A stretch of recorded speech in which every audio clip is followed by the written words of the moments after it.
ඇමිලිපිටිය ප්‍රාදේශීය සභාවේ ගරු සභාපති වෛද්‍ය වසන්ත කුමාරසිරි මැතිතුමා, එවැගේම ඇමිලිපිටිය වෙළඳ සංගමේ ගරු සභාපති නලින්ද සිසිල් මැතිතුමා, එවැගේම ඇමිලිපිටිය පොසොන් කලාපයේ ප්‍රධාන සම්මාධිකාරී ප්‍රදීප් කුමාර රත්නායක මැතිතුමා, එවැගේම ඇමිලිපිටිය පොසොන් කලාපයේ ප්‍රධාන සම්මාධිකාරක අනුර ලුණුවිරගේ මැතිතුමා,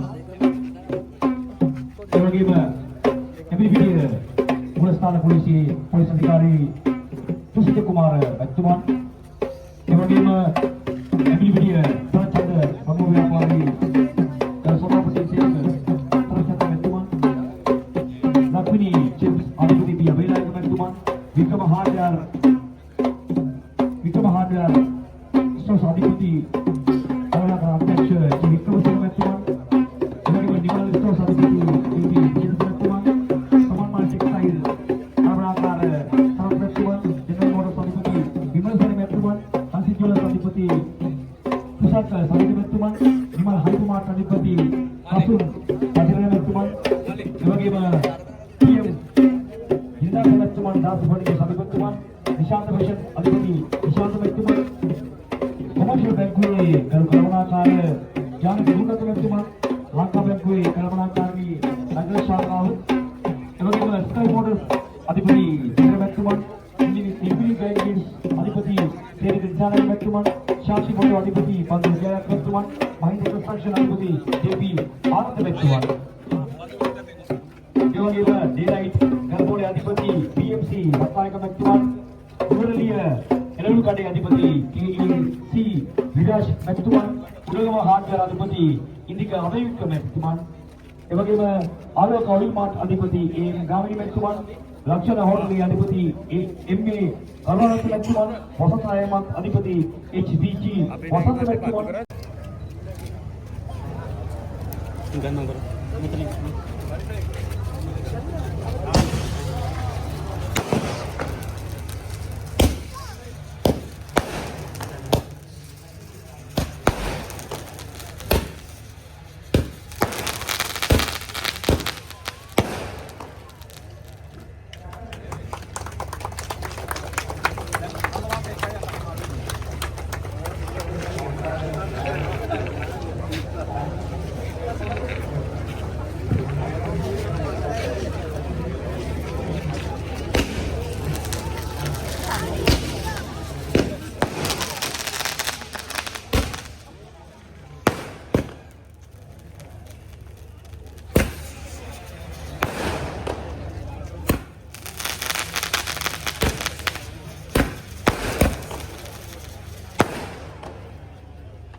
ශ්‍රී ලංකාවේ අනෙක් නගර සමග සංසන්දනය කරන විට අද්විතීය මහා උත්සව සංවිධානයක් අද දවසේ ඇමිලිපිටිය පුරවරය තුළ දකින්න ලැබෙනවා. අද උදේ අපට මතකයි රුපියල් 6,50,000ක් පමණ වටිනා ඇස්කන් උගුර පරීක්ෂා කරන සුවිශේෂී යන්ත්‍රයක් මහ රෝහලට පරිත්‍යාග කළ ඇමිලිපිටියේ व्यापारिक प्रजाओं सेनेहास स्रोत संसदीय ඇතුළු පිරිස. ඒ වගේම අතිමහත් ශ්‍රමයක් ධනයක් කාලයක් වැය කරමින් 15000කට පමණ ආහාර පාන සපයන මහා දන්සැල අපි දැක්කා සේරක රත්චන්ද්‍ර මහත්මයා ඇතුළු හැම දෙනාගේම සහභාගීත්වයෙන් සිදුවුණා. දැන් අතිශයින්ම දර්ශනීය ආකාරයෙන් විද්‍යුත් වියනක් නිර්මාණය කරලා තියෙනවා. ඒකම වෙසක් පූර්වය තුළ සරසිලි මහ රාශියක් සංවිධානය කරලා තියෙනවා. පොසොන් කලාපයක් නිර්මාණය කරලා තියෙනවා.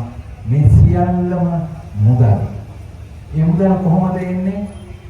හොඳ හිත ඇති මිනිසුන්ගේ පරිත්‍යාගශීලී සිතුවිල්ල නිසා. ඒ සිතුවිල්ල කොහොමද එන්නේ? බුදුබණ නිසා. ඒ බුදුබණ කොහොමද අපට ආවේ?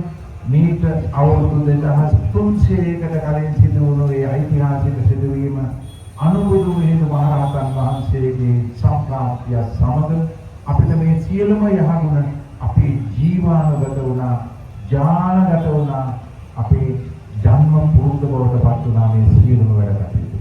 ඒ නිසා අපි අද දවසේ මේ විවෘත කරන තොරණ සම්බන්ධයෙන් අතිශයින්ම ප්‍රසාදයෙන් පළ කරනවා, කෘතවේදී පුණ්‍යානුමෝදනා පළ කරනවා. ඇඹිලිපිටිය වෙළඳ සංගමයේ හොඳ හිත ඇති සියලුම ව්‍යාපාරික පිරිසට, ඒ පින්වත් පිරිසට අපි ආශිර්වාද කරනවා.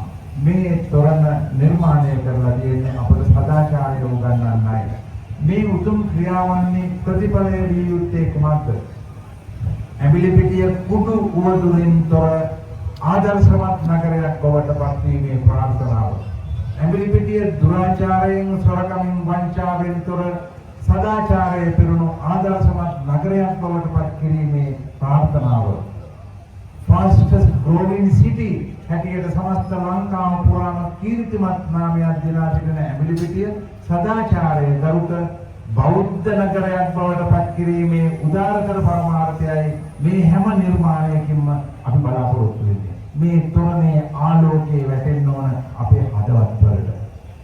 හදවත්වල තියෙන වෛරය, ක්‍රෝධය, දුරාචාරය, දූෂණය ආදී අඳුර දුරුකොට ප්‍රඥාවේ ආලෝකය, සදාචාරයේ ආලෝකය අපේ හදවත්වල පැතිරවීමේ උදාර පරමාර්ථයයි මේ තොරණෙන් පිළිබිඹු වෙන්නේ. ඒ පණිවිඩය ගන්න කාගේ සිතට? ඒ පණිවිඩය අරගෙන අපි හැදෙමු, වැඩෙමු. අනාගත දූ දරුවන් වෙනුවෙන් ඇඹිලිපිටිය බෞද්ධ නගරයක් හැටියට බෞද්ධ සදාචාරය පිරි පැතිරී ගිය ආදර්ශමත් පුරවරයක් හැටියට අපි අපේ අනාගත පරපුර වෙනුවෙන් මේ නගරය නිර්මාණය කරමු කියන අධිෂ්ඨානයයි අපි අද දවසේ තබන්නේ. මේ වෙනුවෙන් අපවම කැපවම හැම දිනකටම අපි පුණ්‍යානුමෝදනා කරනවා. මේ තොරණ නිර්මාණය කරමින් උදාරතර පොතම් මහා සංදර්ශනය සරසිල්ල අනුබුදු මෙහෙණු මහගේ උපහාරය සංවිධානය කිරීම සම්බන්ධයෙන් මේ තොරණ නිර්මාණය කළ හැම දිනකටම එහිලා දායක වන හැම දිනකටම මේ පොසොන් කලාපේ නිර්මාණය කිරීමේ කාලයේ ධනෙ ප්‍රමේය වැය කළ හැම දිනකටම ආශිර්වාද කරනවා. තුනුරුවන් සතුරාන්ත වන බලයෙන් ඔබ හැමට සියලු යහපත සැලසේවා. හැම දිනකටම සිරුවන් සරණයි.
බුදුරජාණන් වහන්සේ සරත්නූල ජේතවනාරාමයේ වැඩවසන සමයේදී උන්වහන්සේලාට මහණ වී සිටිය එක්තරා කරුණ භික්ෂුවක්.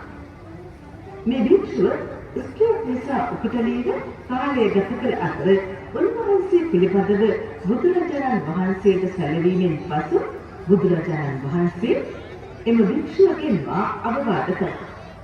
අන්තිම අවස්ථාව අපට පෙන්වා දෙනවා මේ දර්ශනීය තොරණේ ඔය අංක 1 ගන්න උපරාමයි. තවද එක් සමයෙහි අප මහා තථාගත සම්මා සම්බුදුරජාණන් වහන්සේ සවැත් නුවර ජේතවනාරාමයෙහි වැඩ වාසය කරන කල්හි ශාසනයේ උපතලී වූ එක්තරා තරුණ භික්ෂුවක් පරභයා චුල්ල නාරද නැමැති මෙම ජාතකය වදාළසේක.